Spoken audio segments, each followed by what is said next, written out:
So today, we're taking yet another step to ensure that Canada is the country of choice to make the things that'll drive the new 21st century green economy. We're listening to automakers, we're listening to workers. Shortly, we will be introducing a 100% tariff on Chinese-made electric vehicles and a 25% tariff on Chinese steel and aluminum. See, because of our government's choices and the hard work of hundreds of thousands of Canadian auto workers, we are transforming Canada's automotive sector to be a global leader in building the vehicles of tomorrow.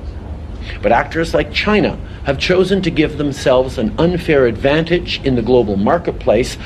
Ketika Kanada mengumumkan tarif 100% atas kendaraan listrik buatan Amerika, tak seorang pun menyangka pukulan pertama akan langsung menghantam Tesla, simbol keunggulan teknologi dan ambisi Amerika.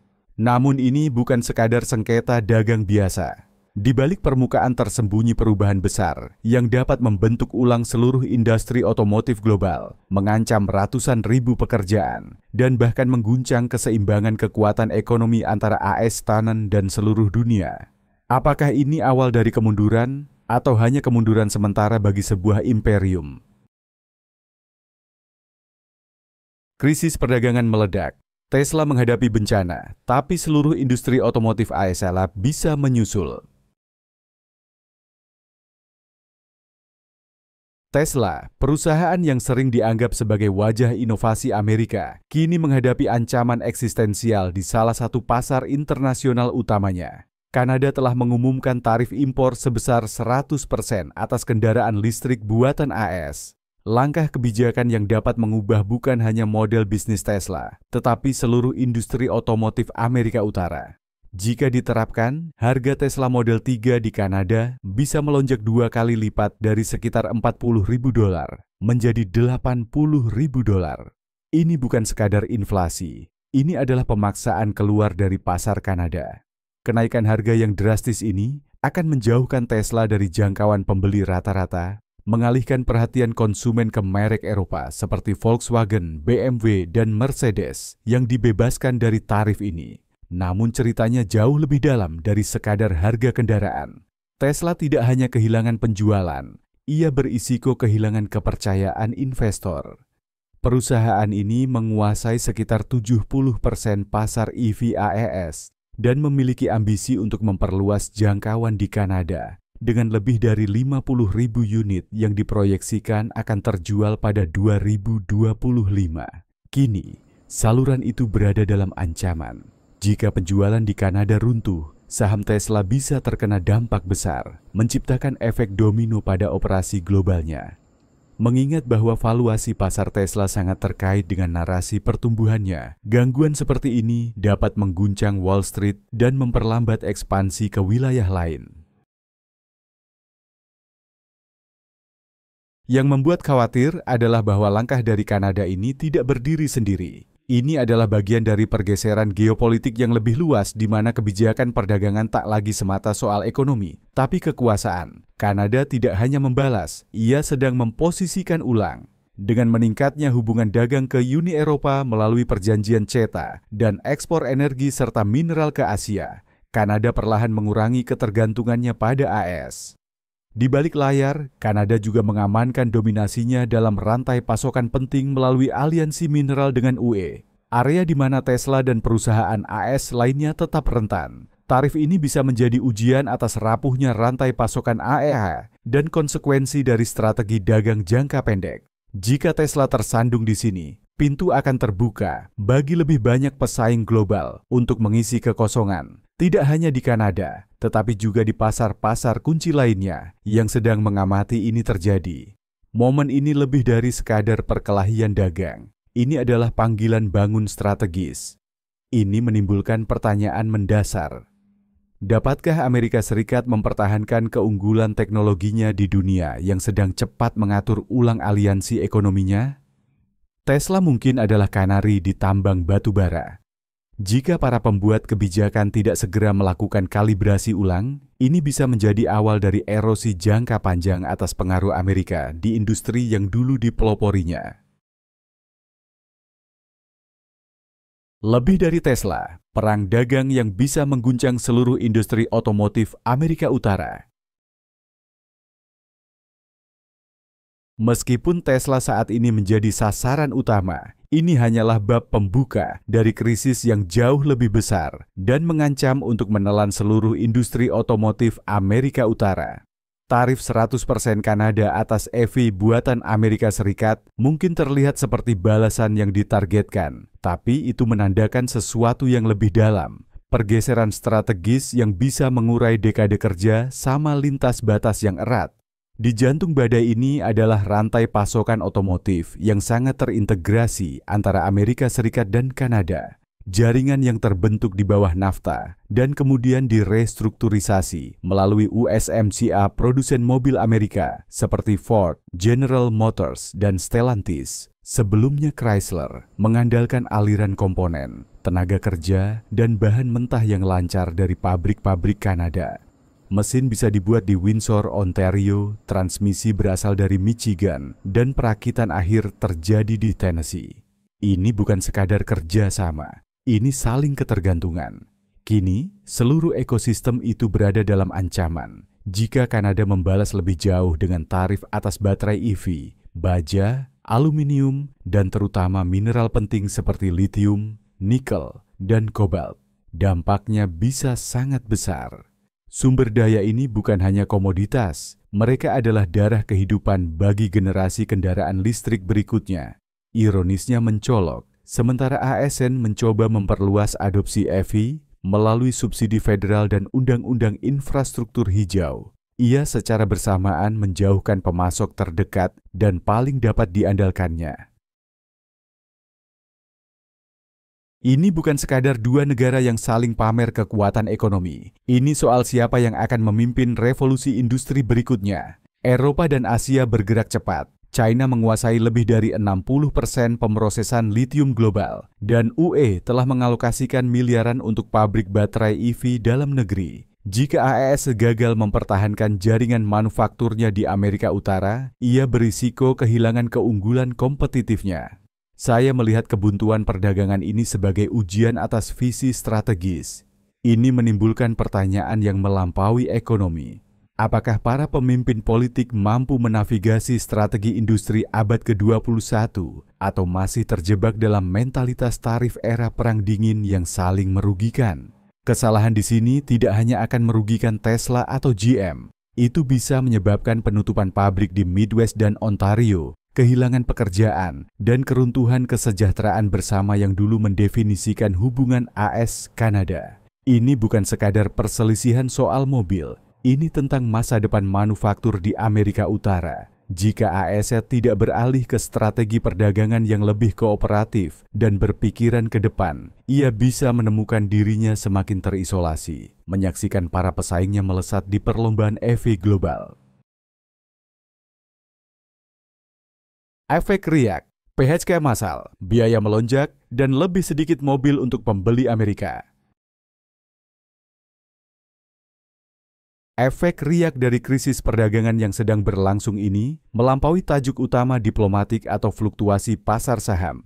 Mereka menjangkau langsung ke jantung tenaga kerja Amerika dan ekonomi rumah tangga. Ketika tarif memperketat struktur biaya produksi mobil, produsen otomotif akan menghadapi persamaan keuangan yang brutal, memangkas biaya, atau memangkas tenaga kerja. Dan sejarah telah menunjukkan jalan mana yang sering mereka ambil. Menurut Center for Automotive Research, lebih dari 970.000 warga Amerika secara langsung bekerja di sektor manufaktur otomotif. Kini, para ahli memperkirakan puluhan ribu dari pekerjaan ini, terutama di negara bagian yang padat industri seperti Michigan, Ohio, Indiana, dan Texas, berada dalam risiko langsung. Ini bukan sekadar angka, mereka adalah keluarga, komunitas, dan seluruh ekonomi lokal yang dibangun di sekitar pabrik perakitan, pemasok suku cadang, dan pusat logistik.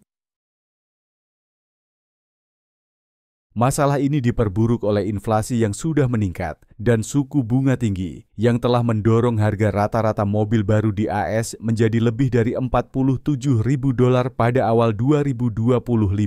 Jika tarif semakin menaikkan biaya produksi, terutama pada komponen seperti baja, aluminium, dan baterai EV, konsumen bisa melihat harga melonjak 10–20% lagi. Bagi banyak warga Amerika, membeli mobil akan bergeser dari kebutuhan menjadi kemewahan. Ada juga titik buta strategis yang berbahaya. Ketika kendaraan buatan AS menjadi kurang kompetitif secara harga di pasar internasional, produsen mobil akan semakin bergantung pada pembeli domestik. Namun pasar domestik AS sedang melemah. Kepercayaan konsumen turun ke titik terendah dalam 4 tahun, dan tingkat kredit macet meningkat. Pada dasarnya, produsen mobil mungkin segera membuat mobil untuk basis pelanggan yang tidak lagi mampu membelinya. Ini bukan sekadar masalah ekonomi. Ini adalah sinyal peringatan bahwa para pembuat kebijakan mengabaikan biaya manusia dari gesekan geopolitik. Pabrik tidak tutup dalam ruang hampa. Ketika sebuah pabrik mobil ditutup, gelombang kejutnya menghantam restoran lokal, sekolah, pasar perumahan, dan bisnis kecil. Kota-kota menjadi kosong. American Dream terhenti di persimpangan antara politik dan kebijakan. Lebih jauh lagi, inovasi itu sendiri bisa menderita. Ketika pendapatan menyusut, R dan D seringkali menjadi departemen pertama yang dipotong. Itu berarti lebih sedikit terobosan dalam penggerak listrik, bahan berkelanjutan, dan efisiensi energi. Ironisnya, bidang-bidang yang justru harus dipimpin ASA agar tetap relevan dalam transisi global menuju mobilitas bersih. Apa yang terjadi di sini lebih dari sekadar lonjakan harga mobil atau PHK. Ini adalah keruntuhan dari sebuah sistem yang selama puluhan tahun mewakili kekuatan industri Amerika. Jika tidak dikendalikan, konflik perdagangan ini bisa melakukan lebih dari sekadar merusak keuntungan. Ia bisa membongkar ekosistem yang dulunya melambangkan kemakmuran, inovasi, dan keamanan kelas menengah. Pertanian dan pariwisata Amerika terdampak berat oleh tindakan balasan Kanada. Saat perang dagang semakin memanas, gelombang kejutnya kini mencapai 2 pilar ekonomi AS yang paling rentan dan sering diremehkan, yaitu pertanian dan pariwisata. Sementara para pembuat kebijakan mungkin fokus pada tarif dan neraca perdagangan, petani pedesaan dan pemilik usaha kecil kini menanggung beban terberat dari keputusan geopolitik. Langkah balasan Kanada untuk memberlakukan tarif 25% terhadap berbagai ekspor pertanian Amerika, termasuk daging sapi, babi, produk susu, biji-bijian, whisky, dan anggur, menghantam langsung jantung pedesaan Amerika. Bagi banyak pertanian keluarga yang telah terpukul oleh fluktuasi harga komoditas, gagal panen akibat iklim, dan kekurangan tenaga kerja karena kebijakan imigrasi yang lebih ketat, ini bisa menjadi pukulan terakhir. Menurut Brookings Institution, lebih dari 400.000 pekerjaan di sektor pertanian kini terancam jika kebuntuan ini terus berlanjut. Namun di luar angka-angka, ada beban budaya dan emosional. Pertanian di Amerika bukan hanya industri, itu adalah warisan. Generasi petani kini dihadapkan pada keputusan menyakitkan. Apakah harus menjual tanah, peralatan, atau ternak mereka demi bertahan hidup 1 kuartal lagi? Dan bukan hanya perusahaan agribisnis besar yang merasakan tekanan, pasar tani lokal, koperasi pedesaan, dan rantai pasok yang melayani sekolah, rumah sakit, serta komunitas juga terdampak. Yang sama mengkhawatirkan adalah dampaknya pada industri pariwisata, sektor yang sering diabaikan dalam analisis perdagangan tradisional, padahal menyumbang lebih dari 1,9 triliun dolar per tahun bagi ekonomi Amerika Serikat. Dengan Kanada mendesak warganya untuk menghindari perjalanan ke AES sebagai bentuk protes ekonomi, dampaknya terasa cepat dan brutal. Wisatawan Kanada yang menyumbang hampir 40% dari semua pengunjung internasional ke Amerika Serikat mulai membatalkan perjalanan secara massal. Pada kuartal pertama 2025 saja, Amerika Serikat kehilangan lebih dari 2,1 miliar dolar dalam pendapatan pariwisata.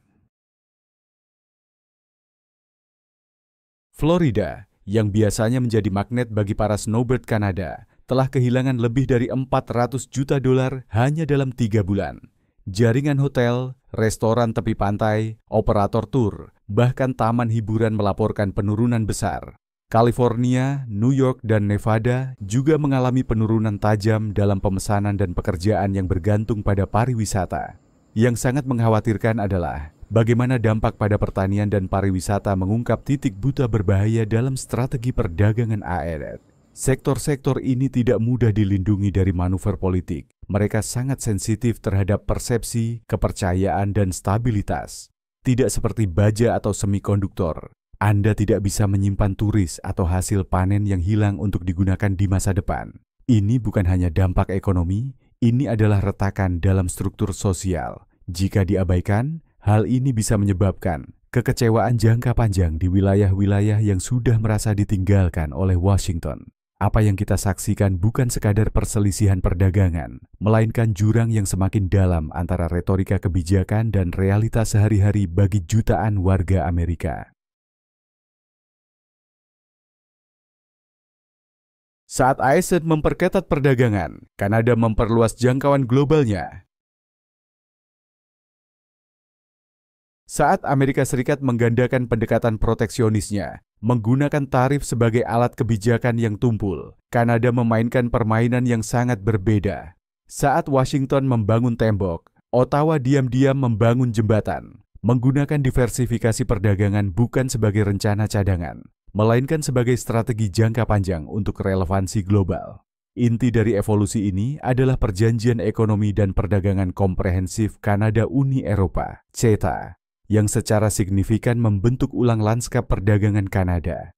Sejak diberlakukan secara sementara pada 2017, CETA telah mendorong perdagangan Kanada-UE melampaui angka $100 miliar per tahun, membuka akses bisnis Kanada ke lebih dari 500 juta konsumen Eropa. Ini lebih dari sekadar kesepakatan dagang. Ini adalah pernyataan niat bahwa Kanada secara aktif mengurangi ketergantungannya pada satu mitra, terutama yang semakin tidak dapat diprediksi. Sementara itu, strategi energi Kanada telah mengalami perubahan yang luar biasa. Dahulu hampir 97% ekspor minyak Kanada mengalir ke Amerika Serikat.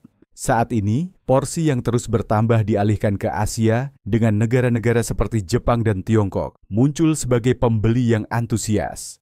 Perubahan ini lebih dari sekadar simbolik. Ini mencerminkan bagaimana Kanada memanfaatkan sumber daya alamnya untuk membentuk aliansi geopolitik baru. Dengan meningkatnya permintaan energi global pasca COVID dan ketidakpastian rantai pasokan akibat perang Rusia-Ukraina, hidrokarbon Kanada kini menjadi aset geopolitik yang sangat dicari. Namun mungkin manuver paling strategis datang dari mineral di bawah tanah Kanada. Aliansi mineral kritis dengan UE telah menempatkan Kanada sebagai pemain kunci dalam perlombaan menguasai litium, nikel, kobalt, dan elemen tanah jarang, fondasi revolusi kendaraan listrik dan teknologi. Sementara AS masih sangat bergantung pada impor, banyak dari negara-negara yang dianggap lawan seperti Tiongkok. Kanada sedang merundingkan perjanjian jangka panjang dengan mitra demokratis, memastikan bukan hanya perdagangan, tetapi juga pengaruh teknologi. Yang menonjol bukan hanya kelincahan ekonomi Kanada, tetapi perbedaan pola pikirnya. Pendekatan AS tampaknya berakar pada reaksi, tarif sebagai balasan, pembatasan sebagai pengaruh. Kanada sebaliknya beroperasi dari kerangka kerja proaktif, berinvestasi dalam multilateralisme, keberlanjutan, dan redundansi strategis. Ini bukan lagi soal siapa yang menang dalam perang dagang. Ini soal siapa yang sedang mempersiapkan perubahan global berikutnya. Ironisnya, ketika Amerika Serikat dulunya memimpin dunia dalam globalisasi dan perdagangan bebas, kini berisiko tertinggal oleh sekutunya sendiri yang justru mengadopsi pendekatan lama Amerika. Dalam jangka panjang, isolasi mungkin memenangkan beberapa pertempuran simbolis, tetapi jarang memenangkan masa depan. Saat AS tetap berpegang pada nasionalisme ekonomi, Kanada sedang mempersiapkan masa depan ekonominya. Jika tren ini berlanjut, Washington mungkin segera menyadari bahwa tetangga dan sekutunya tidak lagi menunggu untuk dipimpin. Mereka bergerak maju tanpanya. Gambaran besar, apakah kekuatan ekonomi Amerika Serikat mulai memudar? Saat Kanada diam-diam memosisikan diri sebagai pusat perdagangan global modern, membangun aliansi mineral, mendiversifikasi ekspor, dan memperdalam hubungan dengan UE serta Asia, Amerika Serikat tampaknya terjebak dalam lingkaran reaktif, lebih didominasi oleh sandiwara ketimbang strategi. Kontrastenya mencolok. Kanada mengeksekusi visi ekonomi jangka panjang, sementara AS bergulat dengan gangguan politik jangka pendek dan tontonan media. Mantan Presiden Donald Trump yang pernah berjanji akan membuat Amerika hebat kembali melalui kebangkitan ekonomi, kini semakin dipandang terlepas dari krisis yang justru mengancam fondasi ekonomi negara. Saat inflasi meningkat, PDB menyusut, terakhir sebesar minus 2,8% secara tahunan menurut revisi dari Atlanta Fed, dan pasar tenaga kerja mendingin. Trump tampak lebih tertarik melontarkan lelucon tentang Tesla dan Dogecoin ketimbang mengartikulasikan rencana pemulihan yang konkret. Respons pemerintahannya terhadap isu serius keamanan nasional, seperti deportasi ilegal terhadap imigran yang dilindungi hukum atau bocornya dokumen militer rahasia melalui media sosial, ditandai oleh campuran keheningan, saling menyalahkan, dan penyangkalan samar. Ini bukan sekadar kesalahan PR yang terpisah, ini mencerminkan kekosongan yang lebih luas dalam koherensi kebijakan.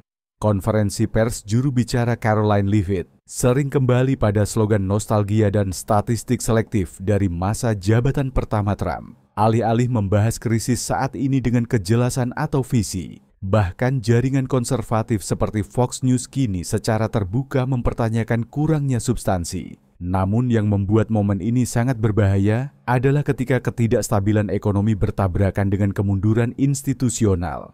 AS tidak hanya berjuang menghadapi inflasi atau perlambatan pertumbuhan, ia mengalami krisis kredibilitas. Sekutu menjadi skeptis, investor gelisah, dan warga semakin kecewa.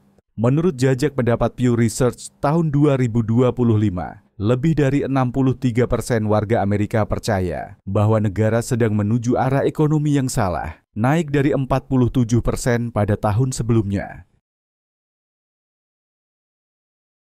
Apa yang kita saksikan bukan sekadar disfungsi politik, tetapi erosi lambat atas kapasitas strategis Amerika. Dunia tak lagi menunggu kepemimpinan dari Washington. Eropa menggandakan ketergantungan energi hijau. BRICS membangun institusi keuangannya sendiri. Bahkan sekutu tradisional seperti Jepang dan Korea Selatan membentuk fakta energi dan perdagangan langsung dengan negara-negara yang dulu diasumsikan tetap berada dalam lingkaran pengaruh AS. Kekuatan Amerika bukan hanya ekonominya, melainkan visi di baliknya, perencanaan jangka panjang, kemitraan global, dan kepemimpinan berbasis hukum. Namun kini kompas itu tampaknya berputar. Jika AS tidak melakukan kalibrasi ulang, beralih dari sandiwara kembali ke kebijakan yang matang, maka bukan hanya pengaruh yang akan hilang. Mungkin ia akan kehilangan kemampuannya untuk membentuk masa depan sepenuhnya. Apa yang akan terjadi? Selanjutnya, pertanggungjawaban atau pengaturan ulang.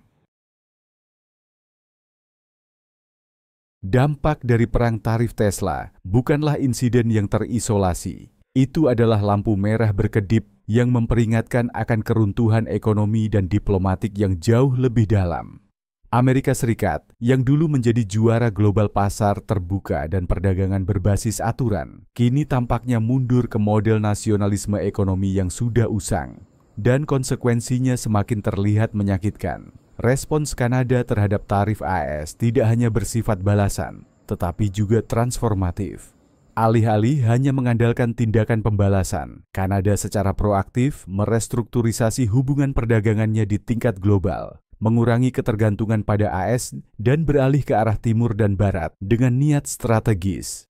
Melalui perjanjian seperti CETA dengan UE, hubungan yang diperkuat dengan Jepang dan Korea Selatan, serta fakta mineral penting dengan Eropa, Kanada sedang membangun jaringan kemitraan tangguh yang akan melayani ekonominya hingga dekade berikutnya. Dengan melakukan itu, Kanada mengirim pesan yang jelas.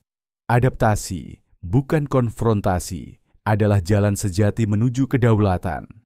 Sebaliknya, ALE terus mengandalkan tarif hukuman sebagai langkah pertama, alat kebijakan yang lebih cocok untuk abad ke-20 daripada dunia multipolar dan saling terhubung saat ini.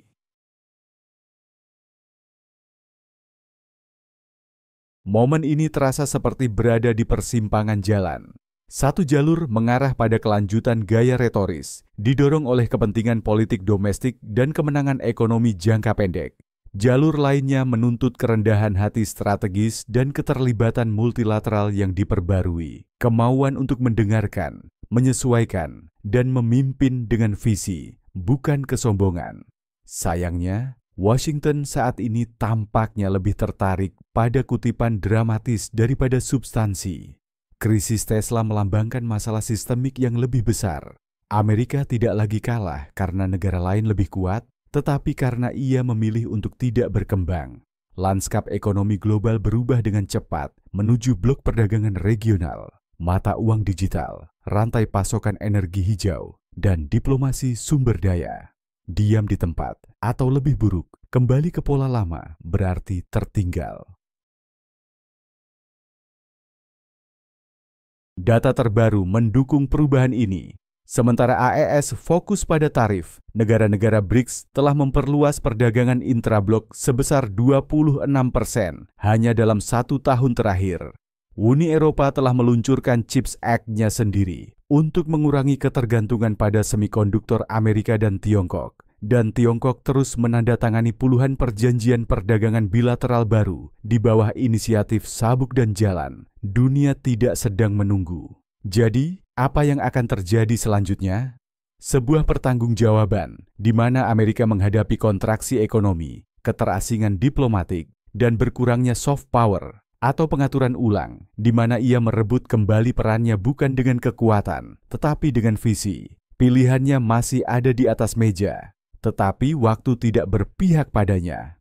Untuk mendapatkan kembali kepemimpinan, ASN harus membayangkan ulang kebijakan ekonominya bukan sebagai benteng, melainkan sebagai platform yang menyambut persaingan, membangun aliansi, dan menerima kenyataan saling ketergantungan dalam dunia yang kompleks. Apapun yang kurang dari itu bukan hanya berisiko kehilangan pijakan, tetapi kehilangan relevansi. Krisis perdagangan ini lebih dari sekadar pukulan terhadap Tesla. Ini adalah tembakan peringatan terhadap model ekonomi yang sudah usang. Sementara Kanada dan negara-negara lain memperluas aliansi dan merestrukturisasi diri untuk masa depan, Amerika Serikat masih terjebak dalam reaksi jangka pendek dan konflik politik internal. Ini bukan lagi soal siapa yang menang dalam perang tarif, tetapi apakah Amerika memiliki keberanian untuk beradaptasi dengan dunia yang berubah lebih cepat dari sebelumnya. Sejarah tidak menunggu siapapun. Ia berpihak pada mereka yang mendengarkan zaman dan bertindak sebelum segalanya terlambat.